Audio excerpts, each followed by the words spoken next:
Hi everyone, and welcome back to our channel and a pregnancy vlog. What's been going on with us this week? Okay, well, you got the gender reveal, so we've been super excited about that. Of course, there's been wrappings up and goings on with baby blankets, and I'll try to get some of those in on the sewing playlist and give you some shots of them when they're all done. But now that we know that we are having a boy, I always like to do a summer blanket and then the quilt for the babies. So we picked up some really cute fabric at Joann's the other day, and we are sewing baby quilts for myself and for my daughter. I told you, is having a girl, so we're having a boy. It's really fun because we still get to experience all this stuff together, and there's still differences, you know, with her being younger and me being older than her, and then just the differences between the boy and the girl.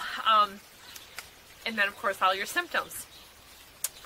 So symptoms, heartburn has been ramping up. I haven't had any issues with that so much.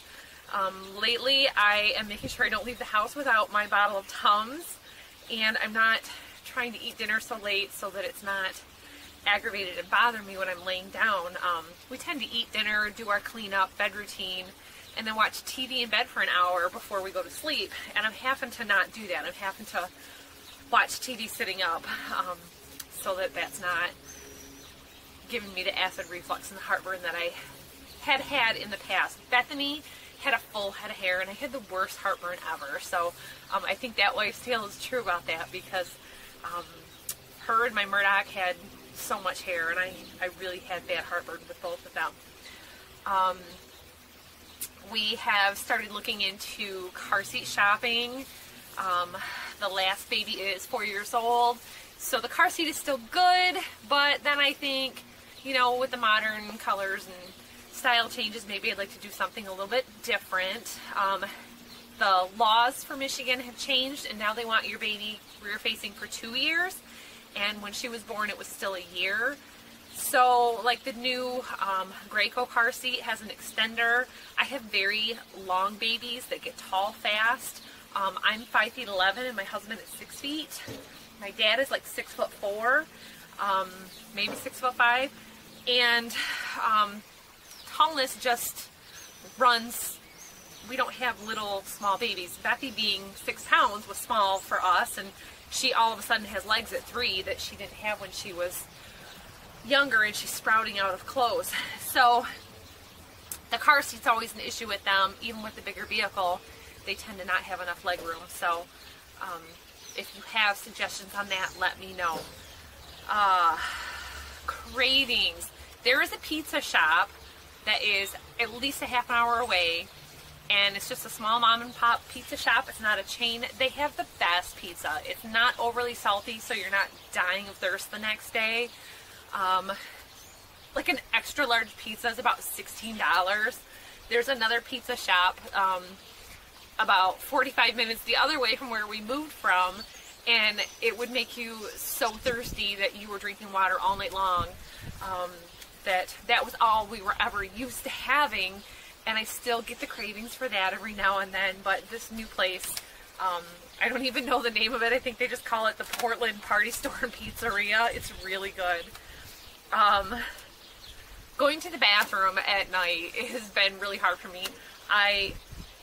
One of the first clues I had about being pregnant was the constant having to go to the bathroom. And because of my age, and my husband's always harping on me about my sugar intake, I started getting worried that I had diabetes, and it turned out I was pregnant. So now I'm going to the bathroom a whole lot more. I'm waking up at night. Of course, all my kids sleep through the night, minus their nightmares and tossing and turning and stuff, but I'm easily waking up 3 times a night to go to the bathroom. And I tell my little girl, let's empty our pee tanks before we go to sleep, and then there's no bedwetting. So, Mom has to do that too. I'm also experiencing this cough, and you probably caught it a little bit in last week's video. Things are starting to bloom. We've got apple blossoms. You probably saw that in the video with the gender reveal. We have just tons and tons of woods here that the maple trees are in bloom and things. So I'm dealing with some allergies, and that's adding to the peeing problem. So we had to get little liners, which I thought was hilarious because I just saw a video It was a rerun of The Talk. Madonna changes her underpants like 4 times a day because she's constantly wetting her pants. The girl's had 2 babies. Of course, she's 10 years older than me, but still, I just thought that was funny. So, we're working on that. We're practicing our Kegels to strengthen up that bladder so we don't have issues. That's not something I want to have to deal with long term. Oh, baby's moving. When I had my ultrasound at 20 weeks, she asked if I felt some moving, and I kind of felt like he was moving, but I wasn't real sure. I said, well, I kind of feel some fluttering, but it wasn't like movements like I felt before. It was just little flutters, slightly more than gas. So they're getting more pronounced, and I can see more, feel more of that. I'm trying to explain to my husband and my kids and tell them to stick their hand on my belly, and they can't feel it yet. So we have looked into and wondered about the placement of the placenta, which I forgot to ask about when I had the ultrasound. So when I have my next appointment, we'll ask about that, because there is such a thing called Placenta Previa, and my daughter was told that she had that and they wanted to watch it, but they said that they would have to induce her 2 weeks early if it stayed. And she went to the doctors. She's due a week before me. She went to the doctor last week and found out that her placenta, with the growth of the uterus, she won't have to have that now, like it migrated or grew the opposite way. They were really concerned that there was going to be no way out for the baby through the birth canal.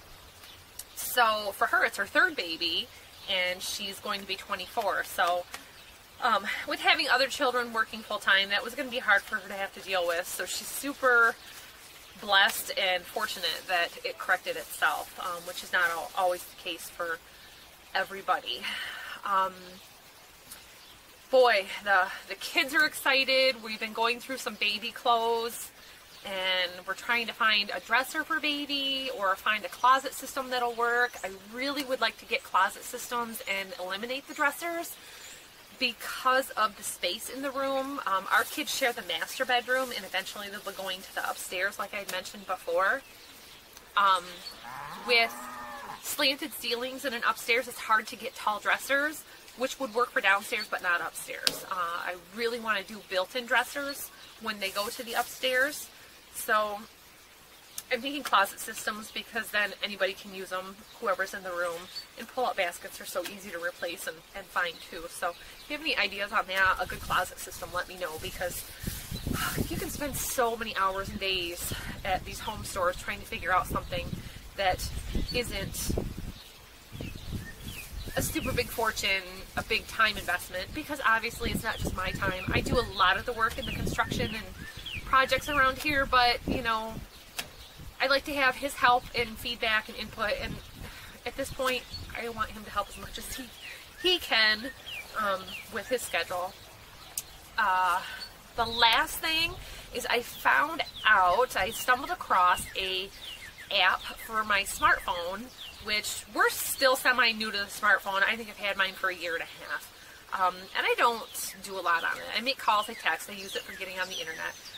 But app-wise, I haven't used a lot of apps. So I found a contraction timer, and it's actually called the contraction timer. So that's a nice thing to have, because you can time your contractions. It times how long they are. You can make notes in it to how intense they are, or anything like that. And it will time the space in between your contractions also. So instead of you trying to, deal with the contractions, the kids, or, getting ready to go to the hospital, call the doctor, get the husband prepared, and call the grandparents, you just push the button and it's all set on you. So I did a little test on that to see how I liked it, just while I was sewing, to kind of play with it a little bit. So we'll include that in one of the next videos, and keep you posted on everything else that's going on. But in the meantime, we will be going in again in a while. We'll see you next week, and we'll talk about a few more issues. So besides being a little bit tired, things are going well, and baby's growing good. Hopefully we'll be able to get some of the belly shots in here for you soon. Editing videos can be so slow with kids coming in and out, and basically when my husband comes home, we want to have family time. So my little tired afternoon nap time, sometimes I don't sleep.